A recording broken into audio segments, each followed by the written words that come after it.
Recording studio. छौरी देखे में कमाल करे सगर हो बाबा,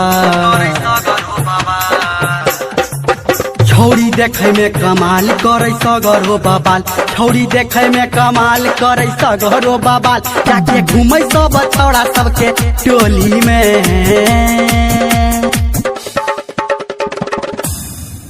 छौरी राइफल के गोली, छौरी राइफल के गोली राखै छै अपना चोली में। छौरी राइफल के गोली राखै छै अपना चोली में। छौरी राइफल के गोली राखै छै अपना चोली में। Mix by Manish Yadav.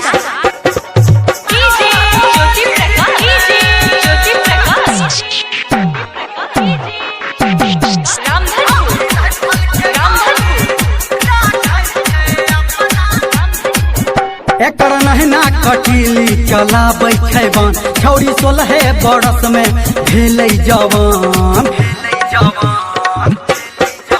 एकर नहना कटीली चलाबै छै बान, छौरी 16 बरस में भेलै जवान। मारा बुढ़बो पे चांस कके तुझे पे ई डांस लागे जादू छै भरल एकरा गोली में।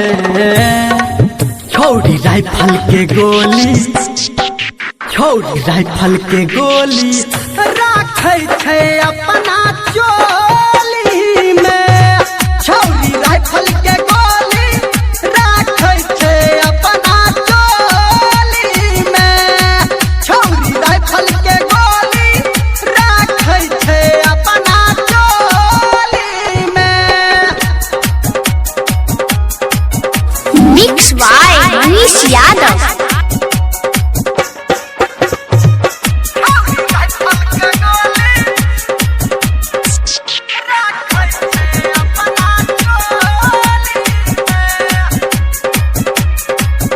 खाली देखे में छौरी लागे छै हो छोट, माकी खोजे छै हरदम ई सबसे हो मोट।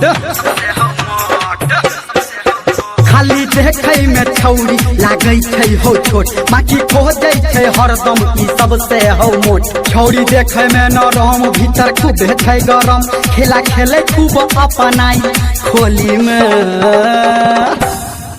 छौरी राइफल के गोली, छौरी राइफल के गोली राखै छै अपना चोली में।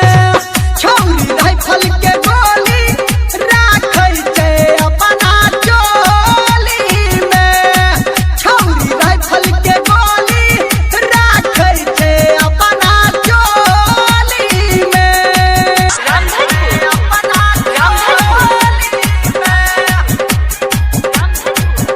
एकर चढ़ल जवानी ही मारै छैली, धर्मेंद्र से खाली लगाबै छै kick. Mix by Manish Yadav. हाँ एकर चढ़ल जवानी ही मारै छैली, धर्मेंद्र से खाली लगाबै छै किक। मामा संतोष लिखे गीत, मामा भागिन सुपर हिट, हल्ला रहै छै जादव जी के टोली में। छौरी राइफल के गोली, छौरी राइफल के गोली राखै छै अपना चोली में। छौरी राइफल के गोली राखै छै अपना चोली में। छौरी राइफल के गोली राखै छै अपना चोली में। छौरी राइफल के गोली राखै छै अपना चोली में। Presented by Savaria Music।